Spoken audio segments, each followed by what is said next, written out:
Well, the consequences of not having an HMO licence are slightly different in England and Wales, but they can be severe. In both jurisdictions, you could be prosecuted. It's a criminal offence. The fine is unlimited. The fines are slowly going up. There is shortly likely to be new sentencing guidance. There has never been sentencing guidance in this area. There's likely to be new sentencing guidance, which is probably going to be pretty severe and will probably be somewhat based on the amount of money you've made by not having a licence. So almost all of your profit, and possibly more, is going to be wiped out.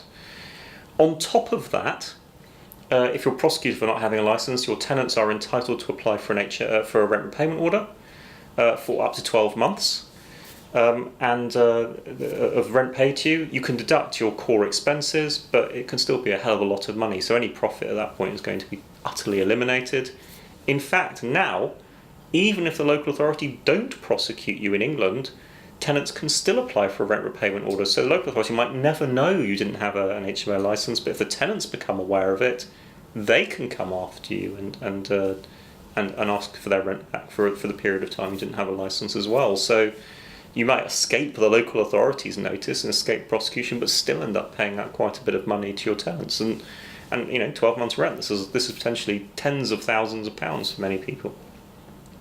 And finally, if you haven't got a licence or haven't made a licence application, then you can't serve a Section 21 notice. So in practice, it's very difficult to get your tenants to leave unless you've got some basis to serve a Section 8 notice or something else. Now, it's important to bear in mind that a licence application is as good as having a licence. So if you've made a valid licence application, you haven't done anything wrong. But of course, if you have made a mistake, then it's really important to get a valid licence application in. Yes, to some extent, you'll be alerting people to your error. But if you get a valid licence application in, then you've stopped committing the offence. So you can perhaps rely on skating below the radar and hiding, but that's a risky strategy. It's also worth bearing in mind now in England, of course, local authorities have an alternative to prosecution now, which is a civil penalty notice of up to £30,000. In practice, local authorities will give credit for people who come forward themselves and admit they've made a mistake, and are much more likely to issue civil penalties in that case, and will issue much lower civil penalties. So one of the in a sense advantages of the civil penalty scheme, to a degree, is that it actually gives a way home for landlords who have made a mistake and are prepared to own up to it and sort it out. And it's still the case that most local authorities, where someone has made a genuine error, will treat that with some degree of leniency. So I really urge people to come forward and regularise their position, because the consequences are severe.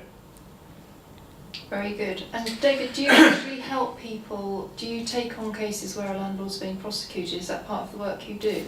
Yeah. So Anthony Gold Solicitors acts regularly for people who are defending from HMO prosecutions, and now for civil penalties as well. I can't say that everyone gets away with things, but we've got a good record in cutting down the level of charges and also keeping fines under control. It's not simple, but the fact is that a lot of local authorities don't do their work terribly well in some cases around prosecutions, and sometimes ways through that can be found. And where it's not possible, then we can give someone clear advice about how to plead guilty at the earliest opportunity and how to minimise their penalties. But I would much prefer that people got licences in advance, so I didn't have to.